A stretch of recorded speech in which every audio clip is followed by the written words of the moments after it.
Remaja berinisial S, 17, yang nikahi dua gadis sekaligus, inisial A, 17, dan SS, 17, di Kabupaten Musirawas Utara, Muratara, Jumat tanggal 10 September tahun 2021 kemarin kini jadi sorotan. S yang nikahi dua gadis sekaligus disorot karena pernikahan dini itu dinilai menyalahi aturan perundang-undangan, karena ketiganya masih berstatus di bawah umur sesuai Undang-Undang Pernikahan. Dia menjelaskan, bila pernikahan S dengan A dan SS tersebut sudah mendapatkan dispensasi, maka pernikahan itu bisa saja dilaksanakan.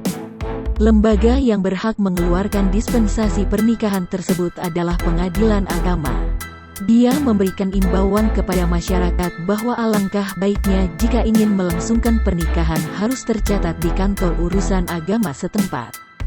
Sebab kata dia, sebuah peristiwa pernikahan tentu harus mengacu kepada undang-undang perkawinan, tentang usia, serta bagaimana tata cara dan sebagainya.